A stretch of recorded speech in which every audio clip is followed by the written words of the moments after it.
గుంటూరు మిర్చి రైతులను సీఎం చంద్రబాబు దళారులకు అమ్మేశారన్న జగన్ ఆరోపణలకు కేంద్ర మంత్రి పెమ్మసాని కౌంటర్ ఇచ్చారు. ఇప్పటికే తాము మిర్చి రైతుల గురించి కేంద్రంతో చర్చలు జరిపామన్నారు. జగన్కు ఇప్పుడు తెలిసినట్టుందని సెటైర్ వేశారు. ఈరోజు ఇదే గుంటూరు మిర్చి యార్డులో రైతులు పండించిన మిర్చి పంటకు కనీసం 10-11 వేల రూపాయల డబ్బులు కూడా రావడం లేదు. రైతులు కష్టపడి తాము పండించిన పంటను అమ్ముకోలేని పరిస్థితిలో రైతులు ఈరోజు ఉన్నారు. మరోవైపున రేటు చూస్తే నిరుడు సంవత్సరం అంటే వైఎస్ఆర్సీపీ ప్రభుత్వ హయాంలో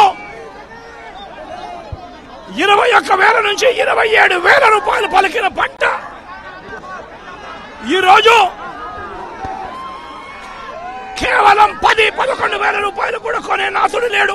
జగన్మోహన్ రెడ్డి గారు గత 10 సంవత్సరాల్లో విపత్తులు వచ్చినప్పుడు ఎప్పుడన్నా వెళ్లారా? మిర్చి రైతుల గురించి కాదు, వరదలు వచ్చినప్పుడు ఆదుకున్నది చంద్రబాబు నాయుడు గారు. నిన్న వరి ధాన్యాన్ని కొన్నది తడుచుతా ఉంటే ఆదుకున్నది చంద్రబాబు నాయుడు గారు. అప్పులలో ఉన్నా కూడా రాష్ట్రం మొన్న కాటను కొనకపోతే దగ్గరుండి కొనిపించింది తెలుగుదేశం పార్టీ కూటమి ప్రభుత్వం. మిర్చి రైతులకి గురించి 2 నెలల ముందు నుంచే మేము వర్క్ స్టార్ట్ చేశాం. 2 నెలల ముందు ఆయన ఈ రోజు తెలిసింది ఆయనకి మిర్చి రైతులు అనేది. మేము 2 నెలల ముందు నుంచే చంద్రబాబు నాయుడు గారు మేము మంత్రులతో మాట్లాడి ఏం చేయాలని ఆలోచిస్తా ఉన్నాము. తప్పకుండా అవసరం వచ్చినప్పుడు ఎంతవరకు చేయాలో అంతవరకు చేస్తాం.